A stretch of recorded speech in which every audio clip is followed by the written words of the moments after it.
Hello students, आज हम पढ़ेंगे पाठ 8 कारतूस। इस पाठ के लेखक हबीब तनवीर हैं। आइए सबसे पहले हम इस लेखक का जीवन परिचय जानते हैं। सन 1923 में छत्तीसगढ़ के रायपुर में जन्मे हबीब तनवीर ने 1944 में नागपुर से स्नातक की उपाधि प्राप्त की। उसके बाद ब्रिटेन की नाटक अकादमी से इन्होंने नाट्य लेखन का अध्ययन करने चले गए। फिर वापस दिल्ली लौटकर पेशेवर नाट्य मंच की इन्होंने स्थापना की। एक नाटककार, कवि, पत्रकार, नाट्य निर्देशक, अभिनेता, ऐसे कई रूपों में प्रसिद्धि प्राप्त हबीब तनवीर ने लोक नाट्य के क्षेत्र में भी महत्वपूर्ण कार्य किया। कई पुरस्कारों, फेलोशिप और पद्मश्री से सम्मानित हबीब तनवीर के प्रमुख नाटक हैं आगरा बाजार, चरणदास चोर, देख रहे हैं नैन, हिरमा की अमर कहानी। इन्होंने बसंत ऋतु का सपना, शाजापुर की शांतिबाई, मिट्टी की गाड़ी और मुद्रा राक्षस नाटकों का आधुनिक रूपांतरण भी किया है। इन्होंने जो पुराने नाटक हैं उनको नए रूपों में भी बदला है। अब हम पाठ प्रवेश पढ़ते हैं। अंग्रेज इस देश में व्यापारी के वेश में आए थे।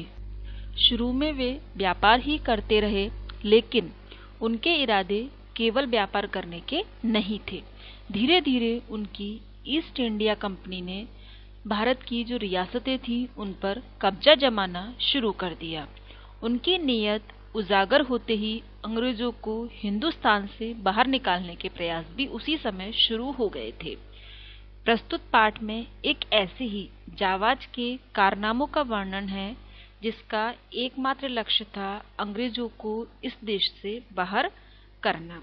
जावाज का अर्थ होता है जान की बाजी लगाने वाला वीर सैनिक। कंपनी के हुक्मरानों की नींद हराम कर देने वाला यह दिलेर इतना निडर था कि शेर की मांद में, शेर की गुफा में पहुंचकर उससे दो दो हाथ करने की मानिंद कंपनी की बटालियन के खेमे में ही नहीं आ पहुंचा, बल्कि उनके कर्नल पर ऐसा रोब झाड़ा कि उसके मुंह से भी वे शब्द निकले जो किसी शत्रु या अपराधी के लिए तो नहीं ही बोले जा सकते थे। कारतूस। इस पाठ में पात्र हैं कर्नल, लेफ्टिनेंट, सिपाही और सवार। इसकी अवधि है 5 मिनट। समय है सन 1799 का। रात्रि का समय है। स्थान है गोरखपुर के जंगल में कर्नल कालिंज के खेमे का अंदरूनी हिस्सा। कर्नल होता है सेना का एक उच्च पद होता है, उसे हम कर्नल कहते हैं। और लेफ्टिनेंट होता है कर्नल की ही अधीनता में काम करने वाला एक अधिकारी। खेमे का अर्थ होता है टेंट, अंदरूनी हिस्सा, उसके अंदर का हिस्सा। गोरखपुर के जंगल थे, उनमें कर्नल कालिंज के जो खेमा था, उन्होंने जो वहां पर टेंट बनाया हुआ था जंगल में, उसके अंदरूनी हिस्से को बताया गया है। वहां पर 2 अंग्रेज बैठकर बातें कर रहे हैं, कर्नल कालिंज और एक लेफ्टिनेंट।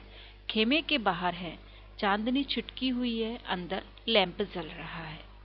कर्नल कह रहे हैं जंगल की जिंदगी बड़ी खतरनाक होती है लेफ्टिनेंट, हफ्तों हो गए यहाँ खेमा डाले हुए। सिपाही भी तंग आ गए हैं। ये वजीर अली आदमी है या भूत, हाथी नहीं लगता। कर्नल। उसके अफसाने सुन के रॉबिन हुड के कारनामे याद आ जाते हैं। रॉबिन हुड एक चमत्कारी पर्सन जो दूसरे लोगों की सेवा करता था। अंग्रेजों के खिलाफ उसके दिल में किस कदर नफरत है। कोई 5 महीने हुकूमत की होगी, मगर इस 5 महीने में वो अवध के दरबार को अंग्रेजी असर से बिल्कुल पाक कर देने में तकरीबन कामयाब हो गया था।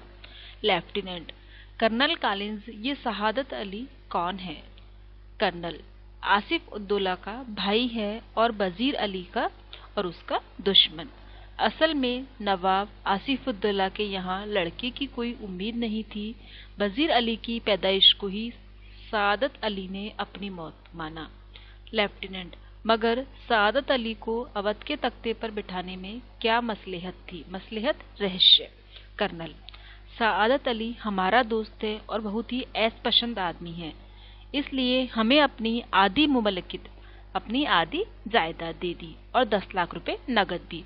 अब वो भी मजे करता है और हम भी मजे करते हैं। सादत अली जो है वो अंग्रेजों से मिला हुआ था और वह वजीर अली के खिलाफ था। लेफ्टिनेंट, सुना है ये वजीर अली अफगानिस्तान के बादशाह शाह-ए-जमा को हिंदुस्तान पर हमला करने का आमंत्रण दे रहा है। कर्नल, अफगानिस्तान को हमले की दावत सबसे पहले असल में टीपू सुल्तान ने दी, फिर वजीर अली ने भी उसे दिल्ली बुलाया और फिर शमसुद्दौला ने भी। लेफ्टिनेंट, कौन शमसुद्दौला? कर्नल, नवाब बंगाल का निस्बत यानी रिश्ते का भाई, बहुत ही खतरनाक आदमी है। लेफ्टिनेंट, इसका तो मतलब ये हुआ कि कंपनी के खिलाफ सारे हिंदुस्तान में एक लहर दौड़ गई है। कर्नल, जी हाँ, अगर ये कामयाब हो गई तो बक्सर और प्लासी के कारनामे धरे रह जाएंगे और कंपनी जो कुछ लॉर्ड क्लाइव के हाथों से हासिल कर चुकी है वह लॉर्ड बेलेज़ली के हाथों सब कुछ खो बैठेगी। लेफ्टिनेंट कह रहे हैं, वजीर अली की आज़ादी बहुत ही खतरनाक है, हमें किसी न किसी तरह इस शख्स को गिरफ्तार कर ही लेना चाहिए। कर्नल, पूरी एक फौज लिए उसका पीछा कर रहा हूँ, पर बरसों से वो हमारी आंखों में धूल झोंक रहा है और इन्हीं जंगलों में फिर रहा है, लेकिन हाथ नहीं आता। उसके साथ चंद जावाज हैं, मुट्ठी भर, मगर ये दमखम है, बहुत ही बहादुर हैं। लेफ्टिनेंट, सुना है वजीर अली जाती तौर से भी बहुत ही बहादुर आदमी है। कर्नल, बहादुर न होता तो यूं कंपनी के वकील को कत्ल कर देता। लेफ्टिनेंट, ये कत्ल का क्या किस्सा हुआ था? कर्नल, किस्सा क्या हुआ था, उसको उसके पद से हटाने के बाद हमने वजीर अली को बनारस पहुंचा दिया और 3 लाख रुपए का सालाना वजीफा उस पर मुकर्रर किया। कुछ महीने बाद गवर्नर जनरल ने उसे कलकत्ता तलब करना उसे याद करना। वजीर अली कंपनी के वकील के पास गया जो कि बनारस में रहता था। उसने शिकायत की कि गवर्नर जनरल उसे कलकत्ता में क्यों याद करता है, क्यों बुलाता है। वकील ने शिकायत की परवाह नहीं की, उल्टा उसे भला बुरा सुना दिया। वजीर अली के तो दिल में यूं भी अंग्रेजों के खिलाफ नफरत कूट कर भरी हुई थी। उसने अपना खंजर निकालकर वकील का काम तमाम कर दिया लेफ्टिनेंट और भाग गया। कर्नल, अपने जानिसारों समेत आजमगढ़ की तरफ वह भाग गया। आजमगढ़ के हुक्मरानों ने, वहां के बादशाहों ने उन लोगों को अपनी हिफाजत में घाघरा तक पहुंचा दिया। अब ये कारवां इन जंगलों में कई साल से भटक रहा है। जो कर्नल है, कर्नल कॉलिंस, वो वजीर अली को ढूंढने के बहुत ही प्रयास कर रहा है, जिसके कारण उसने जंगल में टेंट का एक खेमा बनाया हुआ है ताकि वो और उसके सिपाही मिलकर उसको वजीर अली को पकड़ सके, लेकिन वो इस काम में अभी तक सफल नहीं हुए। अब हम इसे अगले वीडियो में पढ़ेंगे। Thank you.